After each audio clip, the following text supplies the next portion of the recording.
Selamat pagi para netizen dimanapun kita berada, salam inspirasi bagi kita semua. Wah, wah, wah ya. Ada berita sangat menarik ini. Gibran tetap harus dilantik jadi wapres sebelum dilengserkan. Jika jejak masa lalunya terbukti benar. Wah, ada apa ini ya? Ada apa di situ begitu? Jadi saya kira apa yang kemudian hari ini ketika Gibran ini dilantik menjadi wakil presiden, saya kira sah secara konstitusi begitu karena sudah disahkan oleh Mahkamah Konstitusi. Maka secara tidak langsung apakah mungkin seorang Gibran ini ya akan dilengserkan di tengah kemudian ya di hari kemudian? Bisa saja iya, bisa saja tidak. Kenapa? Tergantung dari politik itu begitu kan. Kalau desakan-desakan itu lalu kemudian seorang Gibran ya tidak tahan di dalamnya, misalnya seorang Prabowo menjadi satu kekuatan partai di situ begitu kan. Maka kemudian yang terjadi di situ bisa saja memundurkan diri sebagai wakil presiden. Artinya apa? Artinya kalau Gibran dikunci oleh seorang Prabowo, ya bisa saja begitu kan. Tapi kalau dilengserkan, saya kira agak jauh. 1 tahun, 2 tahun, Prabowo dan Gibran ini mungkin sama-sama kuat, mungkin sama-sama bergandengan tangan begitu kan.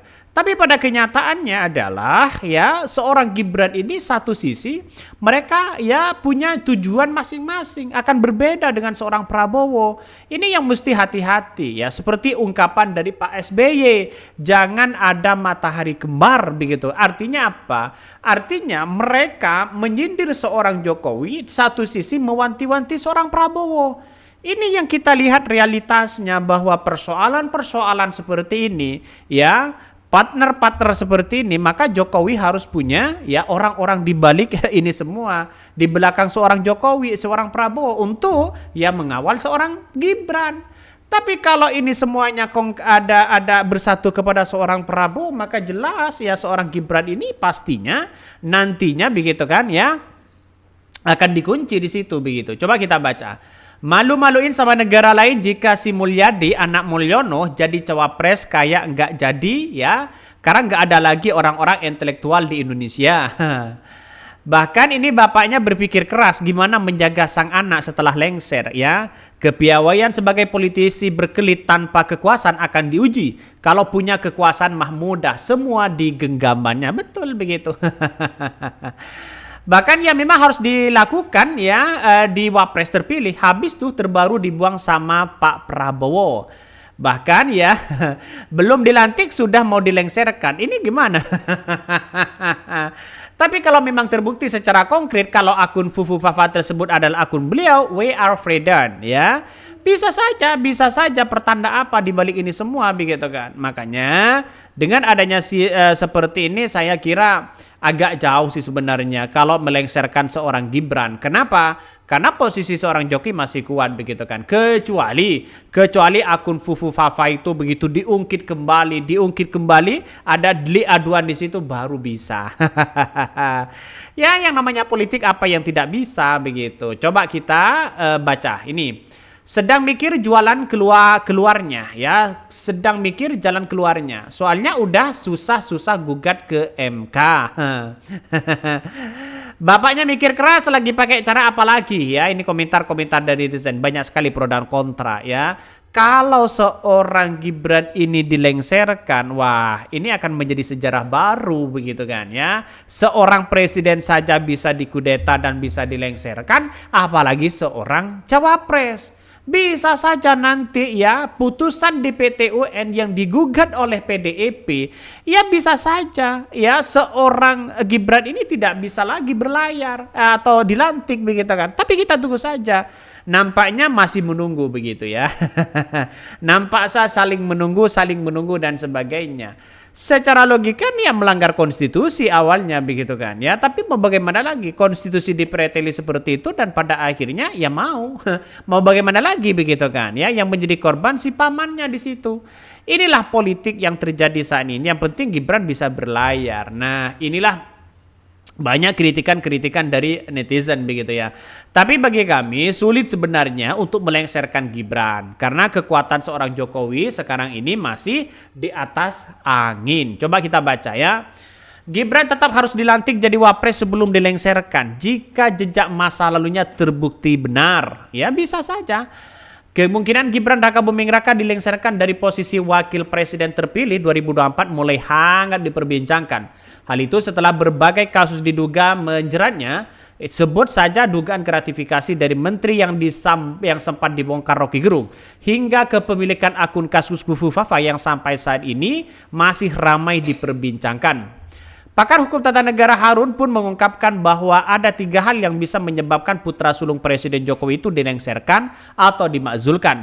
Namun dia harus dilantik dulu pada 20 Oktober 2024 sebelum berakhir dilengsarkan. Gimana harus dilantik dulu? Ya hanya presiden dan wakil presiden yang sudah dilantik yang bisa dimakzulkan atau dimundurkan. Refli kemudian yang membeberkan 3 hal yang kemudian Gibran Raka Buming Raka dimakzulkan alias dilengsarkan. Menurutnya putri sulung Presiden Jokowi itu sangat mungkin dilengsarkan. Begitu dilantik sebagai wakil presiden terpilih 20 Oktober nanti 2000 ya nanti ya bahkan ini akan kritikan-kritikan itu akan banyak begitu kan. Tapi inilah politik yang ada begitu. Makanya saya berpikir begini ya. Seorang Gibran ini dilantik lalu kemudian dimakzulkan bisa. Asalkan ada beberapa teman-teman yang ada. Ya akun Fafa sampai saat ini kan masih belum menemukan siapa mereka. Belum ada laporan apakah milik Gibran atau tidak. Wakil presiden itu ya sampai saat ini ya orang-orang Jokowi itu sebenarnya kuat begitu kan ya. Posisi dari seorang Jokowi kuat walaupun mereka lengser, tapi pada kenyataannya ada sumbangsi terbesar seorang Prabowo terhadap Jokowi. Bisa saja seorang Prabowo ini tidak menang kalau tidak ada Jokowi. Itu yang menjadi pertanyaan.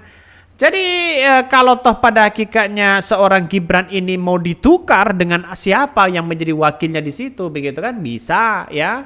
Asalkan ya kasihan amat begitu kan ya. Saya kira agak jauh ya berpikir untuk melengsarkan seorang Gibran. Mengapa? Ya karena kekuatan dari seorang Jokowi ya yang saya katakan tadi begitu kuat. Seorang Gibran begitu pula sebaliknya begitu kan. Klausul ya pertama adalah dugaan pencucian uang rakyat yang sempat dibocorkan pengamat Rocky Gerung beberapa waktu lalu. Jika terbukti benar hal itu bisa menjatuhkan Gibran Raka Buming Raka dari jabatannya. Bahkan ya kok bisa ya begitu. Kalau dia melakukan tindak pidana seandainya omongan Refli itu benar bahwa di setiap Sabtu ketika menjadi wali kota terima setoran dari menteri ya maka klausul melakukan tindak pidana korupsi bisa dikenakan kepadanya. Nanti orang berkata loh itu kan dilakukan pada saat ketika dia belum menjadi wapres. Iya karena itulah kemudian proses tidak proses hukum biasa, proses secara politik. Refli mengungkapkan bahwa kasusnya akan sama seperti Budiono yang hendak dimakzulkan berkali-kali tetapi gagal. Hal itu terjadi ketika ada kasus Bank Senturi.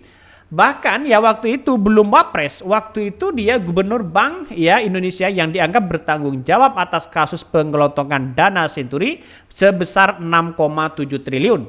Jadi Gibran bisa dikenakan melakukan tindak pidana korupsi bergantung bagaimana inquiry dari DPR. DPR bisa bentuk hak angket, kemudian pansus angket, kemudian memanggil Gibran, memanggil siapa yang punya bukti, memanggil menteri yang bersangkutan dan lainnya.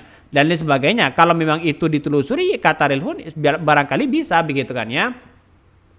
Yang kedua masalah soal akun membawa petaka ya. Selain dugaan pencucian uang rakyat, Gibran Raka Buming Raka juga terancam dimakzulkan lewat akun Fufu Fafa yang viral belakangan ini ya. Apa yang terjadi? Ya, kita tunggu saja begitu. Bukan tidak mungkin ini akan ditelusuri semua begitu kan. Masalah akun Fufu Fafa dan sebagainya. Yang terakhir masalah dugaan ijazah palsu. Ya kita lihat saja bahwa seperti apa yang dikatakan Refli Harun bahwa Gibran Raka Buming Raka bisa dimakzulkan jika tidak lagi yang memenuhi syarat kepada wakil presiden. Artinya berkaitan dengan ijazah itu kepemilikannya apakah mereka tetap punya Gibran atau tidak begitu kan, karena banyak muncul spekulasi-spekulasi yang ada. Inilah yang kemudian menurut saya pribadi seorang Gibran itu bisa saja dimakzulkan dengan catatan itu tadi seperti apa yang disampaikan Refli. Tapi bagi kami ya catatan yang paling luar biasa begitu kan, kekuatan dari seorang Gibran ini adalah masih ya tergantung kepada bapaknya. Bapaknya 2 periode mereka menjadi presiden, justru mereka tahu gerbong yang menjadi kekuatan nanti begitu kan. Gibran itu tidak tinggal sendirian, pasti ada kekuatan-kekuatan terselubung di dalamnya. Oke, mungkin itu yang kami sampaikan ya. Tonton terus channel Hodari Podcast Rakyat ini, jangan lupa di subscribe.